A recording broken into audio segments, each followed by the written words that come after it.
It's going. Great. Okay, I think we are live now. Are we live now? So let me welcome everybody. Hi, my name is John Graves. I'm the Senior Director of Operations here at ArtistWorks in Napa, California. I want to welcome you all to this month's ArtistWorks Google Hangout. In this Hangout, we will be talking with Bryan Sutton, our flat-pick bluegrass guitar teacher here at ArtistWorks. I'm going to be giving out a promo code later in the show that will get all of you who are watching 20% off at any ArtistWorks school. And one of you viewers will be chosen at random to win a free year studying flat-pick guitar online with Bryan at ArtistWorks. I'll be announcing that winner later on in the show as well. So anyhow, here at ArtistWorks in Napa, California. So anyhow,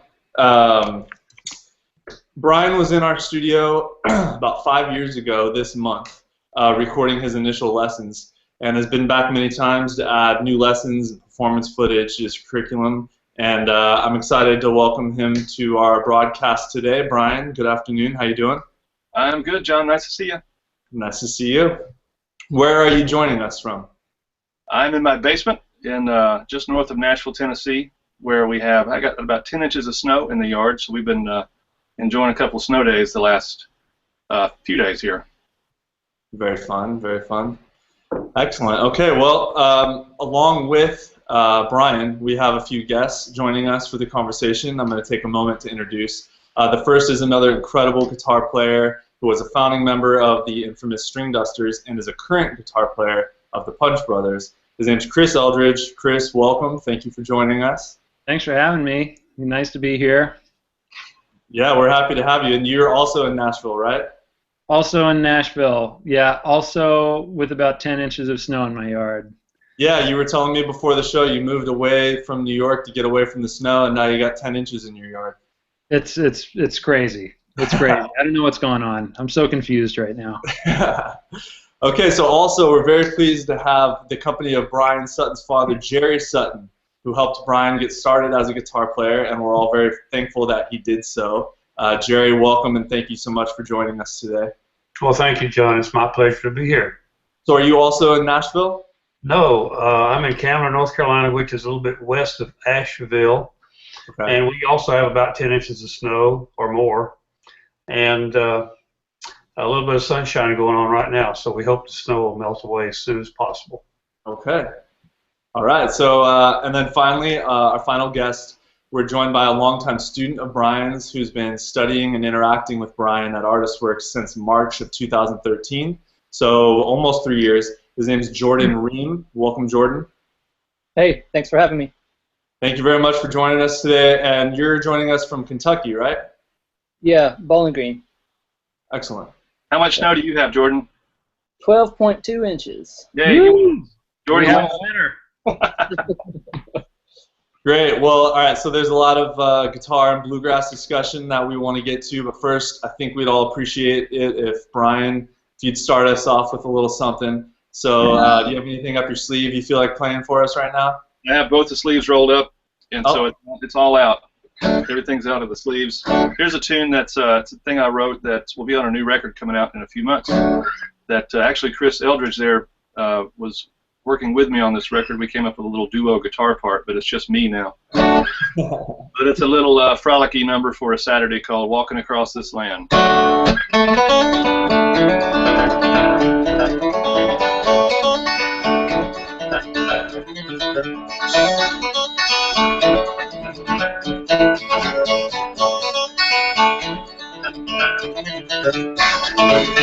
I've been walking across this land, girl, and now I want to lay my head down on your pretty bed. I know that's where I want to be.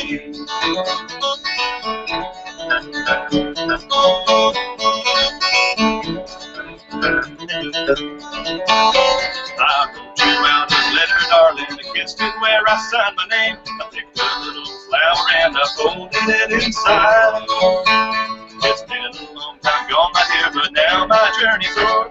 These barking dogs of mine are gonna lead me to your door. I've been walking across this land, girl, and now I want to lay my head down on your pretty bed. I know that's where I want to be. I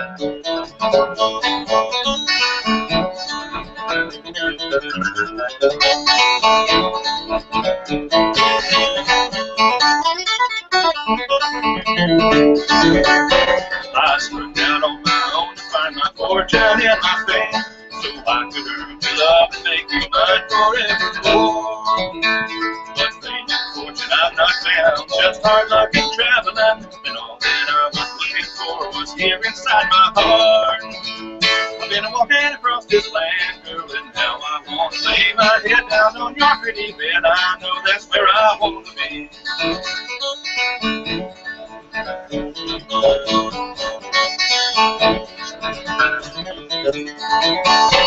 When I set out, the sun was on my back and wore me on my way. I carried around this old guitar and I picked between her two. Now the days are getting shorter and the winds are blowing colder and the leaves are falling down and I'm getting back to you. I've been walking across this land, girl, and now I want to lay my head down on your pretty bed. I know that's where I want to be.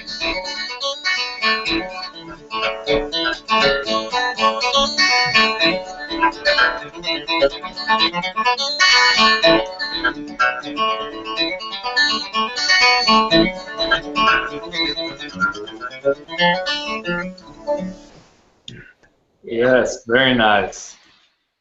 Yeah. What's the name of that tune, Brian? But walking across this land. Very nice. Well, the webcam mics do the best they can to pick it up, but I definitely sound good on my end. So good. That kind of leads into my first question, actually, to you and to the group discussion. Was so what are some challenges with sustaining good technique when playing at faster tempos, such as you were just then, and even faster? Right. Well, to me, the sustaining is the big deal. I think when you get an acoustic guitar technique, a flat picking technique that is essentially working, I think a way to build that is to do what a lot of athletes do, which is just look to build endurance, because it really is about, or for me, it's really about being able to stay relaxed as you play. That's one of the tricks, and it's also one of the hardest things to trust as you play. You know, over a long period of time, playing a lot of rhythm, playing solos, going back to playing rhythm. A lot of times in jam sessions, I'll feel pretty good about, you know, the first solo that I take, and then the second solo I take feels like, okay, I can feel myself running out of gas, and so I've always tried to feel like I want to play to where I don't expend a lot of energy, get tense, you know, try to stay, you know, in a good relaxed zone while I play. So that helps, you know, but there's no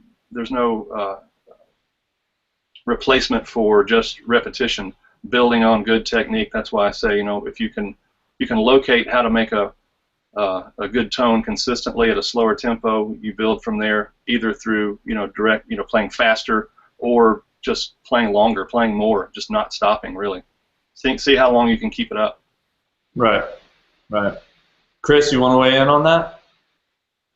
I think that's kind of exactly right, what Brian was just saying. I mean, for me, there's so much of the struggle, there's a mental struggle too, of feeling like I'm about to do something really hard. And I don't feel like I have the greatest technique in the world. That's not something where I feel like I excel as a guitar player. But I really try to, I really can kind of psych myself out then when it's time to actually play something tough and fast. But as we know, and I know Brian preaches this a lot over at ArtistWorks, or with anybody that he's talking to, that there's this element of trust, like knowing that if you do the work and you try and stay relaxed and cultivate that thing, when it's time to actually do it, you just trust that it'll be there for you. So that's kind of that's what I try to remember and try to really employ, that it's going to be okay. Yeah. You know, that it's all there, and it's actually also going to be okay. Like there are not the stakes are so low because you're just playing guitar. Like there's no reason to actually tense up that much or get too worried about it, too worked up about it, and that can be really freeing, actually. Yeah, a lot of the battles that we fight with guitar technique are between our ears, and you know, I know for me, you know, when I was earlier in my career, I guess I was playing a lot more of the sort of faster bluegrass things. And now I don't play it as much. I feel like I still have it in me, but I have to, like Chris was saying, I have to sort of psych myself into that, or I have to remind myself that yes, I can do that. And really, it's when I choose to battle what I know is already there. I basically get in my own way. And a lot of those things they mean a lot at faster tempos. At slower tempos, sometimes it's more about note choice, and you do have room to sort of, you feel a little more relaxed, but at a faster tempo, the margins are a lot smaller, and so your fight sometimes is a lot quicker, or a lot, sooner. You're sort of tighten up sooner is what I'm trying to say, and Right. And so I think again, just building experience playing faster is one of the best things you can do. Just add repetitions of doing that. Put yourself in that situation, and just like Chris was saying too, what I talk about is this sort of practice space, performance space, which for a lot of people could be just your weekly jam or some open mic coffee shop thing. For Chris and I, it's standing on stage with a lot of other really great musicians playing for a lot of people, and I have to know that I've tried that out in front of a lot of people, for Right. better or worse. Yeah. Very cool. Okay, well that leads me into my next question, but before I get there, I wanted to ask that my trusty producer said, who is watching the feed right now, said if we could all just take a couple, maybe a foot or two back away from our cameras. I guess we're all getting really close and really intense. So, and Brian, if and when you are to play again, that's actually lean back a little bit how you just were. I guess your left hand was getting covered a little bit by some of the faces at the bottom. So if you play again, yeah, something like that would be great. So Okay. anyhow, that's live broadcast for you, right? It is. So so that leads into the second question. Good technique, faster tempos. So what about improvising and approach to improvising? What do you think about or not think about when you're improvising? Well, it's good, the way you put that, think about or not think about, because to me the spirit of improvisation really is reacting to the presence of the moment, being present wherever you are, inside the moment as it happens, and you're responding. I really like this concept with improvisation called yes and, where what you're thinking about is just what just happened and what you can do to continue that scene or that conversation or that lick or that thematic little idea that may have happened in your playing, because I feel like there's an amount of energy that we put into improvisation where we can think about this chord structure or note structure or scale lick thing or whatever it is, but when we really can use all that energy and just focus on what's happening in a moment, I think improvisation can be a little more pure. So there's a tricky balance, I think, as you get more comfortable with improvisation, of kind of getting farther and farther out toward the edge of that cliff there, where you sort of fall off if you're not careful.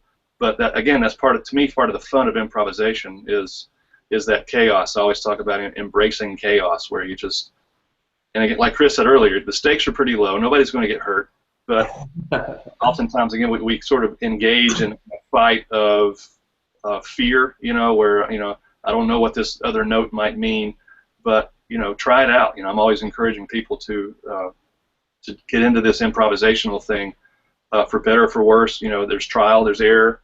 It really builds a strength through improvisation of just diving in. And so the think or not think sort of equation there. Ultimately, I think the more you do it, the more you're just reacting and not thinking. Right. Specific guitar things that somebody else may want to get into, but for me, just in the big spirit of improvisation, that's what I like to think about. Right. Yeah, exactly. I mean, for me, playing with Julian Lage, who's this great jazz guitar player that I have a duo with, and that's been something for me where I've really had to kind of internalize that lesson of yes and, because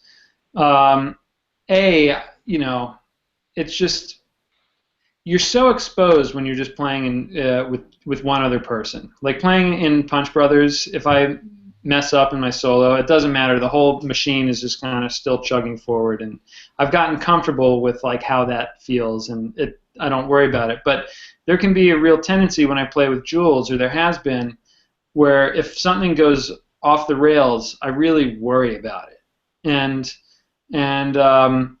or I wince, or something happens but I'm really feeling like, this was a mistake, this was a horrible thing. And Jules has really encouraged me in the jazz. I mean, he's a jazz player. Like in jazz, really anything is fair game. And actually, what you're doing is you're trying to create in the moment and discover things in the moment that haven't happened before. Playing something that you've rehearsed a million times is like an anathema to a jazz musician. So it's been really fun for me to try and cultivate this thing where we will start to play having no idea what we're doing. Like literally, we'll go off the cliff and just start playing nonsense notes together, and trying to discover the music in that. And that's kind of an extreme example of kind of what we're talking about here. But you know, improvising is I feel like it's this wonderful state of being present and trying to discover something that's happening. And you really can't be very wrong or wrong at all when you're doing that. It's just any of those feelings are internal. An audience member, for instance, and if you do make something that you want to call like a mistake, honestly, it's good to remember that people listening are not judgmental. They're on your side, and actually a lot of times those are like cool things, because they kind of somehow everybody kind of pulls together in those moments as a listener. Whereas if everything's sailing along like, you know, you're batting 1,000, it almost can be boring. So I don't know. I think it's just good to embrace the funk and embrace the unknown. It's very exciting, and people like that. They like to experience that with you. Yeah, right. It's exciting to have people that'll go there with you, right? Yeah, absolutely. Yeah. What I would throw into that, I think a lot of people, you know, students of the guitar and amateur, you know, jammers are afraid of that zone where they don't know what's going on.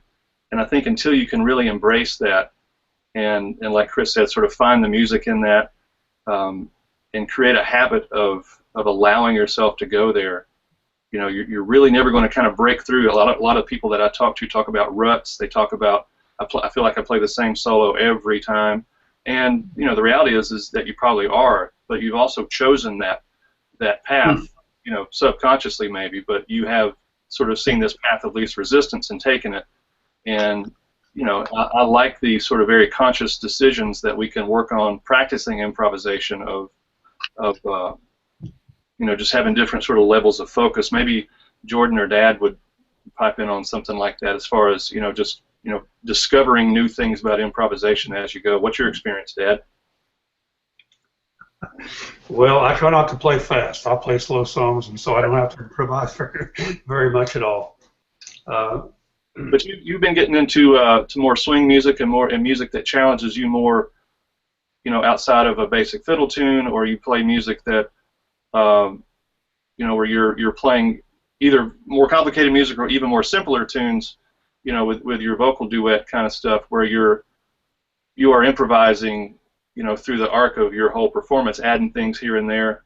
And again, we're not talking about, you know, some reharmonization of a song. It's, you know, it's a very small, can be very small ideas, you know, within that. Are you conscious of that when you play, of trying to keep things? I think so. Yeah, I think what I try to do more and more nowadays, I'm playing less and less fiddle tunes and more swing. And I've got a couple of guys that I play with here at home, and we like to do some harmony vocals, and we do some fills in between the verses and the choruses.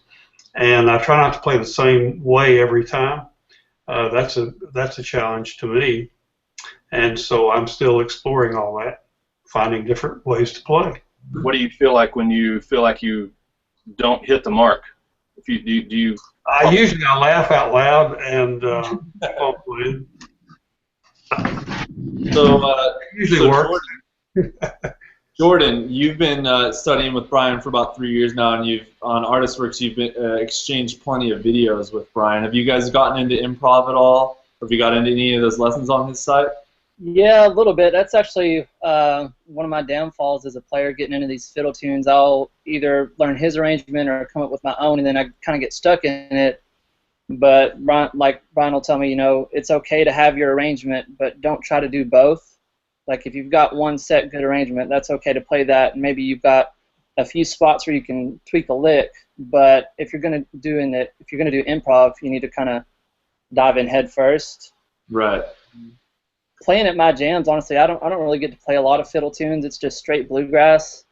But luckily, I found a couple good players that, like Chris was saying, it's nice to have someone to go with, someone that'll go out there. So I've got some people where we will just like start vamping on a chord and, just do whatever. So that's pretty much my experience. Right. I have one other kind of practical thing that I would say, because I think the question that started this whole kind of discussion that we're on right now is, or was this even the last question? Yeah, no, this one. What do you think about or not think about when you're playing? Yeah. But there is a practical thing, which is for me, like if I'm playing a fiddle tune, I always like to have the tune running in my head. Like I feel like even as I'm improvising and making something up, I'm usually somewhere in the deep, dark recesses of my brain. I'm actually hearing the regular tune itself going on, and I think that can be, to me, that can be a cool way to like start improvising. Like if you have like a set arrangement that, or a set way you play a tune that you feel comfortable with, and you really don't know how to start improvising,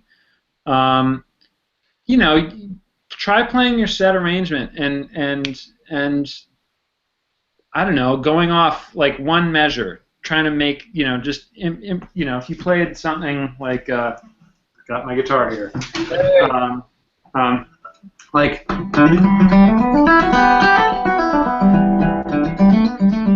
you usually play that tune like that. Can you tilt your camera down so we can see your guitar neck a little bit? Sure, yeah, sure. So this is with temperance reel,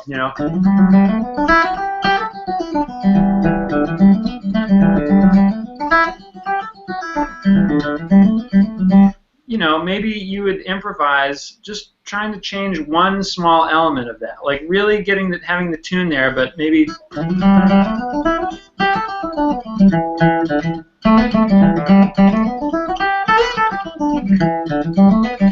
changing a note or two. Right. Just trying to get something so you kind of can learn to trust that if you depart from that, you can always get back on to what feels comfortable and what you know, but that it's okay if notes change. It's okay if you kind of step outside of that a little bit. Yeah. The folks on the site have heard me talk about this quite a bit, but if you can take fiddle tunes generally, in an overwhelming percentage of the time, you can take a fiddle tune just like Chris was playing, temperance reel, and there's a lot of patterns in fiddle tunes of phrase 1, phrase 2, phrase 3, phrase 4 that makes up a section. There is basically part of most of phrase 1. And then it goes into phrase 2. And then phrase 3 is oftentimes a repeat of phrase 1. And then phrase 4 is usually kind of a 5-to-1, sort of a shave and a haircut kind of taggy kind of lick. And I would encourage a lot of people to try to make that tag lick different every time, as a starter too.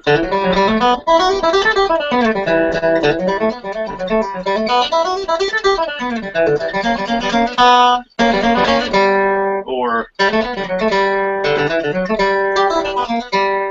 it's little tag licks that we generally, especially if you played the tune up to that point, sort of feel where that last note of da-ba-da-ba-da-bum-bum is going to fall, and so you can sort of play with that zone a little bit of what that fourth lick is, as kind of a finishing up kind of a thing, or so there's a lot of little you know, a lot of little options in there. And the other thing that I talk about a lot, where I think fiddle. Well, hey, Brian, let me stop you real quick. If you could go back and give us kind of the quick version of that again, but kind of put your guitar neck up so that we can see. There Okay. you go. Yeah, that's Right. better. Thank you. Sorry about that. Well, lick 4, phrase 4.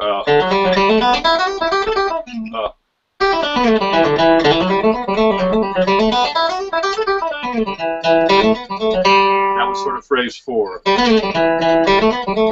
Right? So now it could be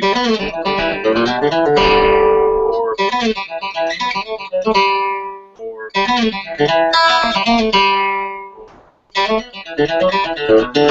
you know, you don't even have to end on the same note on the guitar, same register, a lower note, a higher note, but it's that last phrase of the tune where I think, you know, that's sort of there's a lot of green light there of, you know, you don't have to be so melodic there. It's basically that particular phrase more often than not kind of exists as just a wrap it up kind of lick or a phrase. I don't like to use the word lick too much, but I think it translates to most people as that. But the main point I'm trying to put across is if you are focusing on stuff to practice in improvisation, more on the think side, you could give yourself that challenge of, okay, I'm going to play this melody 4 times through, and every time challenge myself to come up with a new way to play that basic lick. And what's cool about it, I think what's to add to what Chris was saying, when you've got the melody sort of in your zone, or in your brain, you create this sort of middle zone for where you're improvising, that sort of chaos of unknown, and the known quantity of the fiddle tune creates this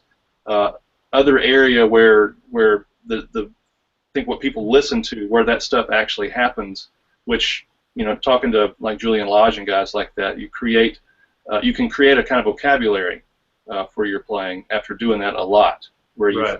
Because there's what I was getting to earlier was there's so many sort of patterns like that in fiddle tunes, and there's, you know, we're basically in major keys, most of these things that deal with notes out of the, you know, major scale of the key of the song, like all those notes in Temperance Reel are out of G major scale, and so all those notes that I'm using for the most part for those varied phrases come out of that same scale. So, you know, you can sort of build to that point of some amount of knowledge to use to feed into where these new phrases are coming from.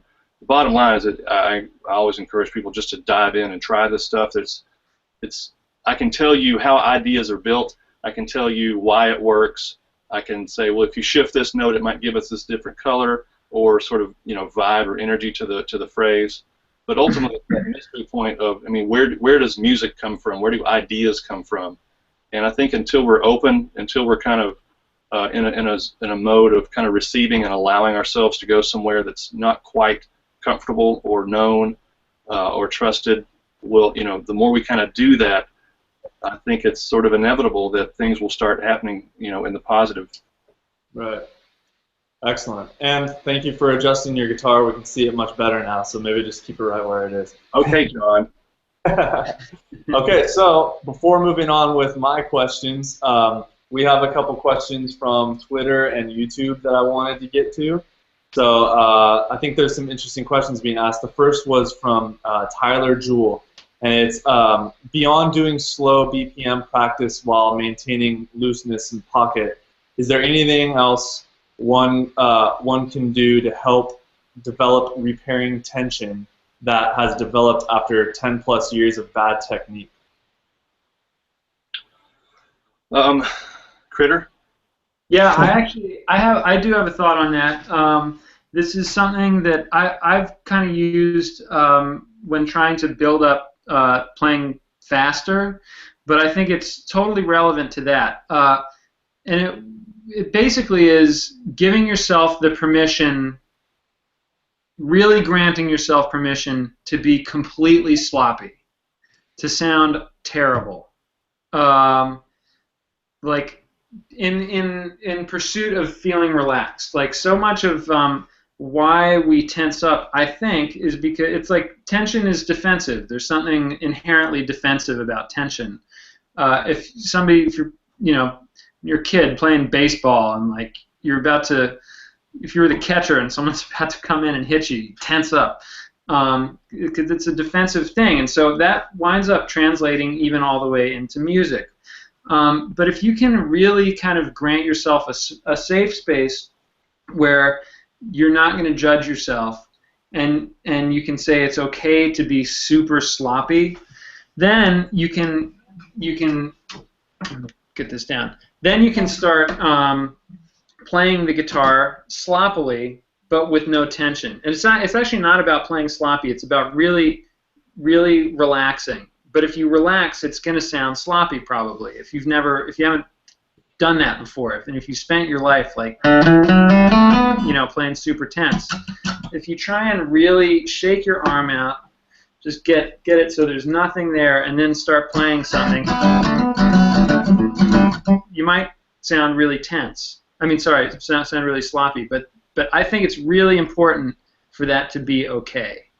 I feel like in recent times, whenever I've made any kind of technical breakthrough, if I've been working on something tough or working on trying to play something faster than what feels comfortable to me, I will start playing really badly, way beyond. I'll deliberately exceed my limitations. Like for me, I tend to, on an average day, I can play clean maybe up to about 145 beats a minute. On a good day, I can get maybe up to 155. So if I'm trying to work on speeding up, what I will actually do is set the metronome for like 170 at a place where I know that I can't actually do what it is I'm trying to do. But what I will do at that time is just try and be at 170 and be relaxed and learn what it feels like to be relaxed. And then if I can really internalize that feeling and do that for like, however many minutes, 5 minutes, 10 minutes, but just stay super relaxed. Then when I come back down to a more reasonable tempo, hopefully I will have kind of learned what it feels like to be relaxed, and your body will kind of start taking care of things. It's all about staying in that relaxed place for me. Yeah. And knowing that your body is like this remarkable machine that does incredible things without you thinking about it. Like talking, that's the easy example. You talk, your tongue's doing all this crazy stuff, your mouth. There's so much like physical coordination of insane physical stuff going on, but your body just kind of sorts it out. And so to me, this thing of like really playing stuff beyond your means, but granting yourself like a free pass to be sloppy, creates a fertile ground where your body can kind of start working things out on its own. Yes. Okay. All right. Go ahead. Well, it's funny that one of the things that I talk about and do and encourage folks to look at is a version of that on the opposite end of the spectrum, where in that effort to sort of find that balanced spot, I would offer do the other way as well. Hold the pick tight, make it tight as fist as you can. Feel that your forearm, you can feel the muscles of your forearm sticking out, and then try to play.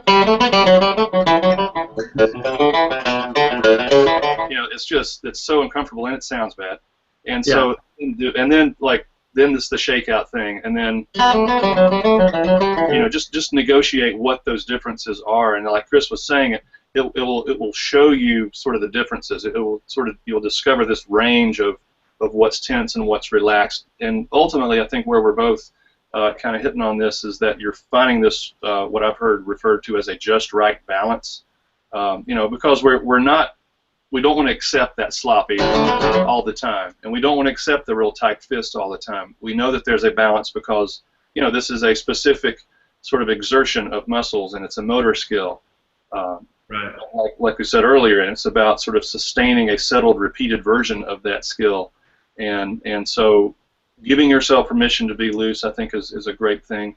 Negotiating some balance or sort of adverse kind of sounds and reactions based on over tightening, it can help you define that balance. And I think, and again, one of the mysteries of this is, what works for Chris, what works for me, may feel may feel and look different. If I were to be inside his body and he inside my body, it would probably be odd. So what works for him is not exactly going to work for me. I encourage, what reason I'm bringing that up is a lot of people would look at certain right hand, picking hand and arm techniques and try to copy that, you know, and they'll see their favorite players playing. And, you know, again, what we're talking about are good guidelines to sort of just get into that discussion of where better technique is and better relaxed technique is. But ultimately, I think you've got to find your own version of this through these methods that we're talking about, through you know, slowing down, finding a tempo that's manageable and musical feeling to you. If you can show yourself, and basically what Chris was getting at earlier, I think, is if you can reveal to yourself, okay, here's what a relaxed sound feels like, here's what a relaxed feel sounds like, and you know, we're focusing on our quality of sound all the way through, focusing on the quality of our movement all the way through, or at least that sustained sort of settled feel is what we're all looking for. You know, sometimes it feels like a moving target, but I think the more we can just repeat and practice good things, you know, find a tempo where you can achieve that as far as, you know, as you kind of just progress. And again, what I said earlier is sort of creating longer lengths of time where you can sustain a more relaxed feel. So like with what Critter's saying, allow yourself to feel more relaxed. I would also say allow yourself to feel more relaxed for a longer period of time, because tension oftentimes is that reaction, that the fight of suddenly this is hard. And what I've read about it is that, like a lot of very human reaction kind of things, when we're faced with something that's difficult, we want it to be over quicker. And so tension is our sort of fight or flight sort of response, where we're basically trying to fight our way through this. And musically, what happens always is that we end up rushing, we lose tone, and we lose touch with that basic rooted sort of very rhythmic musical thing that can happen, I think, if we practice it more. Right. Very nice. So that was it for Mr. Jewell. That was for Tyler Jewell. All right. Now, before we get back to my questions, just one last announcement, as I promised to our viewers, is to check in with you guys. I want to give you guys a quick promo code, and then we'll get back to the guitar talk. The promo code is Sutton20, as in Bryan Sutton, so it's SUTTON 20. If you go to ArtistWorks.com and you're not yet a member, that code can get you 20% off to the flat pick guitar school at ArtistWorks, or any of our 30-plus schools of different genres, different instruments. Go there, check it out. There's sample lessons for any school or instrument you're interested in. And Sutton 20. I'll remind you at the end, and I'll also be announcing the winner of free year flat pick with Bryan Sutton at the end. But first, I have a few more questions I want to ask. So, Bryan and Chris, Jerry, to all of you, what are some solid things to remember when creating a tune variation? Well, Chris was getting into this a little earlier, and what we got into improvisation, where I think a variation, and Jordan can talk about this too after having worked on variations. The thing I like to remind people is that, you know, when you hear a tune for the first time, and maybe that first time is hearing David Greer play Flop-Eared Mule or something like that. That's David Greer's version of Flop-Eared Mule, and there's probably, more often than not, if you're hearing a recording made by a guy like that in the last 25 years, it's going to be sort of full of wonderful embellishments and tricky things like that. And I think I've seen a lot of players kind of get hung up on some of those things. And there's probably a more simplistic version of that tune out there. But even within that, there's not a, you know, there's not an original manuscript floating around with Flop-Eared Mule that we all go to as the, you know, the gold standard of what this melody is supposed to be, note for note. But within that, there is this sort of accepted phrasing, accepted melody that when we hear, we know a song to be a song. And so I think just, you know, having that discussion first leads to, okay, let's go discover where the basic version of this tune is. Where's a most basic version? I think if you go to most sort of fiddle, traditional fiddle recordings, or their books, like Adam Granger's got a great book of just basic melodies of, what, 500 tunes or something like that. There are resources out there to find those kind of things, or just ask around people in your jam. But if you can negotiate that, if you can find that, you'll hear a version of that melody. You'll hear what, if you've listened to a modern recording, you'll hear what that player has done or not done with that melody to make it their own. And so it just gives you sort of a perspective, if nothing else. But then, kind of like what we were talking about earlier, recognizing, for me, phrases in fiddle tunes are a good place to start, where, that phrase 4, as I showed earlier, there's a lot of different ways to get through that phrase 4, but if you also have other phrases in the song, there are ways to sort of uphold a certain melodic integrity while doing your own thing with it. An example would be building the low ground, maybe.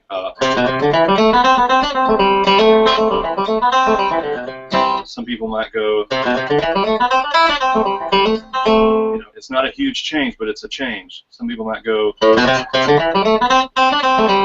make a little more of a rhythmic syncopation. Again, I'm talking about simple things here. I think part of that challenge for a lot of people creating variations is, okay, I've heard Tony Rice play this, and I want to make something that sounds as Tony Rice's versions make me feel. And I would say, just walk before you run with variations. Understand that small little things can mean a lot. I got a little more chromatic and noodly through there, but you still hear that sort of integrity of the building the low ground basic melody. So it's, then it goes back to some of our improvisational talk, which is sort of trial and error. I think to get to where Chris was talking about, of always having that melody kind of in the back of your mind as you're improvising, can start with tune variations, because you're not really forcing, but you're going to a spot of discovering different ways to play the same basic sounding phrase. It's like, telling the same joke to a lot of different people, but exchanging characters and making the story a little bit different, but the punchline and the intent of the joke is still the same. Yeah. Fiddle tunes are a lot like jokes. Very nice. Jordan, I know you've been working on some variations, right? You had some. What have you been working on lately? Lately, I haven't sent in this stuff, but I've been trying to move a lot of the tunes that I've already learned with a capo, and then taking them off, like tunes that might be an A or D, and then learning them on the low strings. Like Arkansas Traveler or Big Mon and stuff like that, and really thinking about what key it's in, and playing in a new position without the capo opens up a lot of stuff, just for your hands, where you might find a variation that you might not have found if you had the capo on. Right. And, one of my banjo playing buddies, I asked him how he thought about improv, and he said he just thinks a lot of the time, what key you're in, and then is the melody ascending or descending, or is there any big jumps? And then, like Blackberry Blossom starts on the G note, jumps up, walks back down, and it keeps walking down. You could just do something in G that walks down, starting from any G chord tone, and it's going to sound pretty good. You know, so something like that. Well, and that honoring the melody thing is ultimately, for me, and again, I always admit this, it's a little bit more of a soapbox, but I always want to know that, at least with fiddle tunes, that I am playing in a way that if you just walked into the jam session or the show or put on a record, that you would get a pretty good, you could have a pretty good guess about what song I was playing. For the most part, I like going out to the deeper sort of recesses of things within tune, but the farther reaches, I guess. But I like to be connected to the song as much as I can, and hopefully variation. I know it's sort of been maybe just a process for me over the years of maturing, where I'm more satisfied with simpler versions, simpler variations with fiddle tunes. Maybe more of a Norman Blake kind of school of, instead of, fanciful kind of notes, it turns into more of a,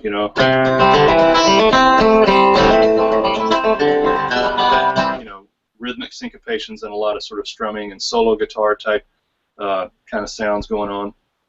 That's been kind of a recent sort of good challenge for me. Simplification. Oh. Yeah. Right. So this next question that I wanted to ask, that was all great information. Thank you for that, guys. I wanted to ask a question aimed at Jerry, and then, of course, you're all welcome to join in. But for Jerry, you helped Bryan get started as a guitarist. What advice on work ethic or practice techniques would you have to give to other folks getting a child into music or even getting into playing music themselves for the first time? Well, that's a big question because it involves a lot of different factors happening all at once. You know, the child learning to play needs to have a guitar that feels okay, that doesn't, you know, isn't too big for the child. And you know, Bryan started when he was 8 years old, and you know, for the first year or so, it was pretty much touch and go. You know, didn't really sink in deeply. But then once he caught on to a lot of the basics, and he just took off, and it was difficult to keep him from practicing. He played guitar all the time, and that was good, of course. Repetition is also, you know, basic. You got to just repeat those good habits over and over and over again, and also.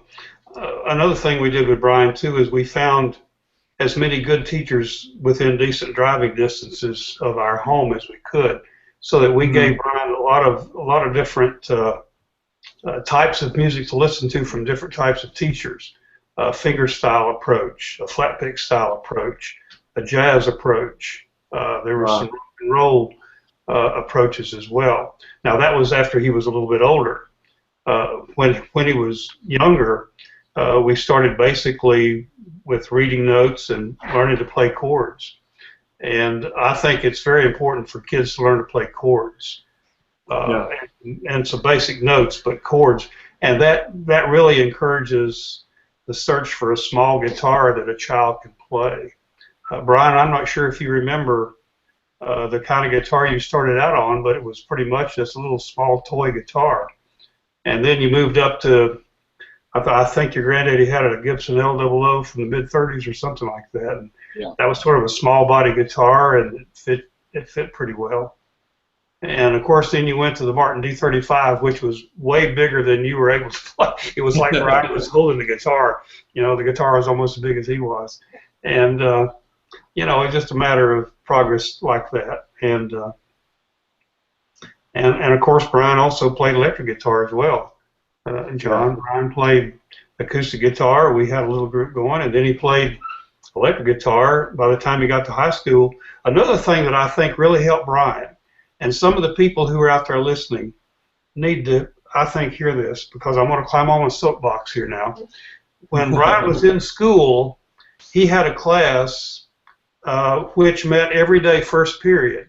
It was a live combo and a group of singers, boys and girls, and they did show tunes, and they practiced. I don't know, Bryan could tell you whatever they practiced, but they played music every day, first period. You remember Bryan? Oh yeah. I think that was very, very important to him, to get him grounded, to get him started, to get him focused on some tunes. Of course, he had a very good instructor as well. I've got to say that too. But I think all that came together to really help Bryan. As far as, you know, what could a parent or a teacher do for a child who wants to learn guitar? Lots of exposure, lots of repetition. And let me say something too about fiddle tune variations and other song variations. I know it was the previous question, John. Yeah. I was thinking about that too. One of the things I try to do is to think in terms of rhythmic variations, try to, you know, practice those, and then implement those in context, and also attempt to create sort of a lower register version of the tune, a higher register version, a lower register version, and that sort of gets me started, and I think about ways I can alter the melody from there. Right. Great. Okay. Well, I got a couple more really interesting questions from Twitter and YouTube that I want to make sure we get to before I announce the winner of the contest and then have Bryan take us out with a song. So this one was from Steve Jones, And he said, Bryan, can you speak a little to using a capo? I'm having difficulty reading music when using a capo. My fingers want to go where I've always played the notes rather than where the capoed note is. So can you talk about that, Bryan, Chris, and you guys want to touch on that? Critter? Well, I would say, yeah, that's totally a dilemma. But I think, I think focusing on just seeing where you are in the key and having the relationship not so much to the absolute note, but like as far as like not seeing if you're capoed on the 2nd fret playing out of a C position, and like recognizing, so you're going to be in D at that point, right? Trying to look at whatever you're reading and see it as far as what the scale degrees are. Like see the D as the tonic, and see how things are moving from there. See how rather than reading the absolute notes. I think that's maybe kind of the only way to get around that, because the capo. Capo is so weird, when you try and talk about it. I do teaching too, and I always feel like whenever I explain anything when I've got the capo on, I have to have this caveat of when you play the G chord. Well, yeah, it's actually it's a B flat, but we're gonna call it a G. Capo so speak, what we say. What's that? Capo speak. Capo speak. Yeah. But anyway, I would say focusing on trying to read based on scale, or not scale degree. Well, yeah, scale degrees. Like recognize the tonic and see kind of how things are moving relative from there, as opposed to reading the absolute pitch of the notes. Because that is a wonderful thing about musical notation, is that you can actually, like, we don't all have perfect pitch. In fact, perfect pitch is very uncommon. But most people can sight sing because you can see kind of how the intervals are moving. So taking that approach and applying it to the guitar is kind of the way to do it, I think. Excellent. And I have a quick one here. If either any of you guys want to touch just real quickly on this one. Ralph B. Asked, any recommended hand exercises to improve dexterity, especially fretting hand? Do you guys have any exercises you do or practice routine? Well, yeah, I wish I'd have kept it. I did some research, and I talked to a friend of mine that runs a physical therapy place in Northern California. But we talked about some basic stretches of, getting the forearm kind of active. It's a lot of what you would do with your body. You do from your elbow down to the tips of your fingers. So the neck curls and things like that would be similar to the wrist. A big kind of concern there is overdoing before you playing. I've noticed in my own experience if I do feel tight, if I've traveled all day, sometimes I'll go overboard with the warming up, and I get on the guitar and I've sort of gone overboard, and I sort of lose my essential feel that I had there.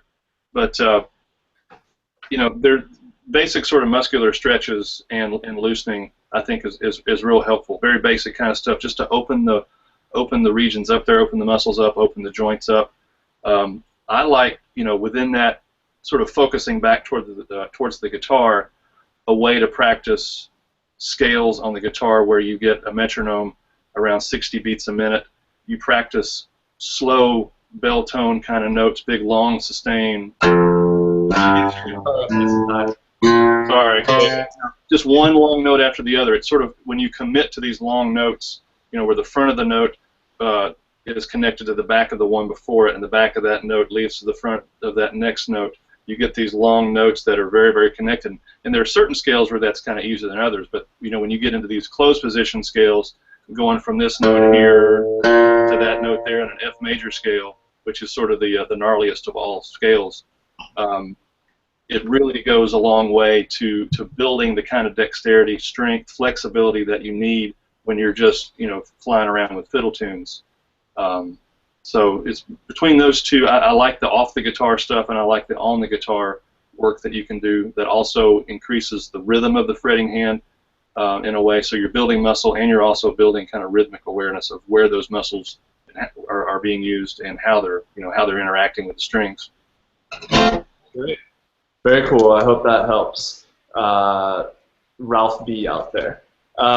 So one last question. Like I said to our viewers, I'm going to announce a winner pretty soon here. And if there's any question on how to enter, if you're viewing, you're most likely already entered. We had you sign up to get the link so that you could watch this Hangout. And if you gave us your email, you're automatically entered to win. So I'll be announcing that winner in just a little bit. One last quick question, and I had it for Jordan, who, if you missed his introduction earlier, he's actually been a student on Bryan's, or on the flat pick guitar school here at ArtistWorks with Bryan for almost 3 years now. He's been doing a lot of video exchanges and studied, I think, through most of the curriculum already. Jordan, just tell us a little bit, what has it been like studying online with Bryan for the last 3 years? What's the experience been like? I mean, it's been great because Bryan's got all the basic videos on, you know, how to hold the pick, good posture that helps you get good hand position, basic versions of the tune. So you've got that resource there, which is, you know, great to build your own version of that tune from Bryan's basic version. You know, it's got all kinds of advanced stuff on chord substitutions and walking bass and great stuff like that. But then, you know, if you come up with your own arrangement, you can send that in. He's going to send you back his feedback. You get to watch other people, and I mean, there's pro-level players on the site, and you get to see some really good exchanges there. Nice. Very cool. Then if I've got a question, I can, you know, just hop on the forum, and if it's about gear or whatever, and, you know, he'll get back to me. It's really great. Right. And lots of interaction with the community there as well on the forum, right? Yeah, you guys it's a lot of interaction. You know, everybody's real supportive. If you send something in, you know, everybody's very supportive of you, and everybody, you know, talks on the forums. We'll, you know, even if no one's doing a VE, sometimes there's a topic on the forums where people will just post videos and, you know, just have discussions on each other's playing and, you know, encourage each other and help each other out. Great. Cool. All right. Well, we're getting close to the end here. We might go a few minutes over, and that's okay. I wanted to announce our winner of the 1 year studying with Bryan online at ArtistWorks, the Flat Pick Guitar School, and his name is John Bardeen, B-A-R-D-E-E-N. John Bardeen, congratulations. You'll be and sounds like he's excited to have you. So, and now Bryan, a lot of demand for one more tune from you. I know you have one planned. Make sure you're up nice and high so we can see the fretboard. What are you going to be playing for us? This is, let me just scoot the chair up. This is it's an old song called the Sesesh. It's just a tune that I've really enjoyed playing a lot over the last year or so. It's in the key of G. And thank you guys for doing this. This is fun. And so I guess I'll play the tune and we're out, or how's that work? Well, you'll play the tune, and then I have a couple more quick announcements and some closing things. Let's...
Yeah. Good song. Very nice. Nice. I like that. Very nice. Hey, Brian, I have a quick question for you. I'll show it to you sometime, Chris. Thank you. Hey, Brian. Yeah. Our winner, John Bardeen, is that a relative of yours? John Bardeen? Yeah. Not that I know of. Okay. All right. Someone was saying on the shout board that, or in the comments, that was your nephew, and I was going to say, hey, family is ineligible, but. Yeah. Okay, so we cleared that up. Congratulations, John Bardeen. You're not related to Bryan Sutton, but you do get 1 year at his school. So. There's a silver lining. Yeah. All right. Well, hey, I wanted to thank everyone who tuned in to watch this. I had a blast. I learned a lot. I'm a player myself. Brian, you were great. Thank you so much. Thank you so much, Jerry, Mr. Sutton, for tuning in and adding to the conversation. Chris, great pleasure to talk to you on here and get your point of view on things. And Jordan, it was awesome of you to come and give kind of the student's point of view. So thank you for that. And Adam Butler, our behind-the-scenes guy, he's kind of been our producer, kind of helping me out with some of the technical stuff behind the scenes. So a big thank you to him as well. Anybody out there, just a reminder, artistworks.com/Bryan Sutton, and we will. There are sample lessons and sample video exchanges and lots of great info there. And the promo code, if you want 20% off of the Flat Pick School or any of our schools at ArtistWorks, is Sutton20. So just use SUTTON 20 and 20% off. Thank you guys for tuning in. We went a couple minutes over, but I don't think anyone minds. Anyhow, so long, and we'll be doing another one of these next month, so look for the announcement. Thank you. Thanks, guys.